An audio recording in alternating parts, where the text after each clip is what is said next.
নমস্কার বন্ধুরা, শর্মিলা সবিতে আপনাদের সকলকে স্বাগত।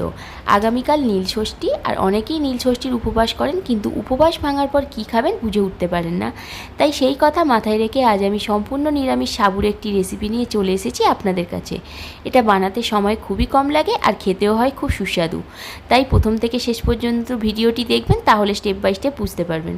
চলুন তাহলে সাবুর রেসিপিটি শুরু করা যাক। সবার প্রথমে এখানে বড় দানার সাবু নিয়ে নিয়েছি। এবার সাবুটাকে আমি খুব ভালো করে ধুয়ে নেব। তাই জল পাল্টে পাল্টে 2 থেকে 3 বার এইভাবে আমি ধুতে থাকবো। যতক্ষণ না দেখবেন নোংরাটা বেরিয়ে যাচ্ছে ততক্ষণ এইভাবেই ধুতে থাকবো। এরপর অল্প একটু জল দিয়ে সাবুটাকে 3 থেকে 4 ঘন্টার জন্য ভিজিয়ে রাখলাম। এবার আমি একটা ফ্রাইং প্যানে দিয়ে দিলাম কিছু বাদামটা একটু রোস্ট করে নেওয়ার পর একটা পাত্রের মধ্যে ঢেলে নিয়ে বাদামের খোসাগুলোকে আমি এইভাবে হাত দিয়ে ছাড়িয়ে নিয়ে এটাকে একটু গ্রেট করে নেব মিক্সার জারে দিয়ে। দেখুন এইভাবে ছাড়িয়ে নিচ্ছি। এরপর একটা ফ্রাইং প্যান আবারও গরম করে তাতে 1/2 চামচ ঘি, 1/2 চামচ গোটা জিরে আর দিয়ে দিলাম কয়েকটা কারি পাতা। ভালো করে একটু সমস্তটা মিশিয়ে নেওয়ার পর দিয়ে দিলাম 2টো কাঁচা লঙ্কা কুচি।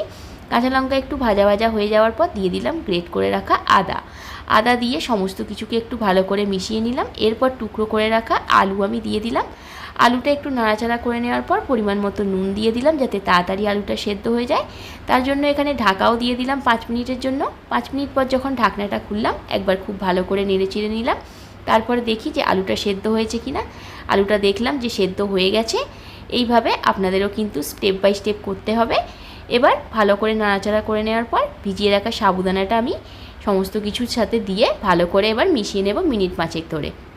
সমস্ত কিছুকে মিশিয়ে নেওয়ার পর দিয়ে দিলাম এবার পরিমাণ মতো নুন আর সামান্য অল্প একটু চিনিটা দিলাম এখানে জাস্ট টেস্টটা ব্যালেন্স করার জন্য।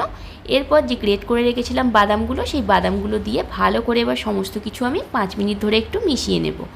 এরপর আমি এখানে এটাকে ঢাকা দিয়ে দেব মিনিট 2 জন্য। 2 মিনিট পর যখন ঢাকনা খুললাম তখন দেখছি সাবু খুব ভালোভাবে কিন্তু সেদ্ধও হয়ে গেছে, আর এই সাবুর খিচুড়িটা কিন্তু পুরোপুরি আমার রেডিও হয়ে গেছে। এইভাবে যদি আপনারাও বাড়িতে বানাতে পারেন তাহলে কিন্তু আপনাদেরও খুব ভালো লাগবে। এবার ওপর থেকে অল্প একটু ধনেপাতা কুচি ছড়িয়ে আমি এটাকে এবার সার্ভ করে দেব। তবে একটা জিনিস খেয়াল রাখতে হবে আপনাদের, সাবুটা যে বাটি মেপে আপনারা পাত্রে ঢালছেন সেই বাটি মেপেই কিন্তু জলটা ব্যবহার করবেন।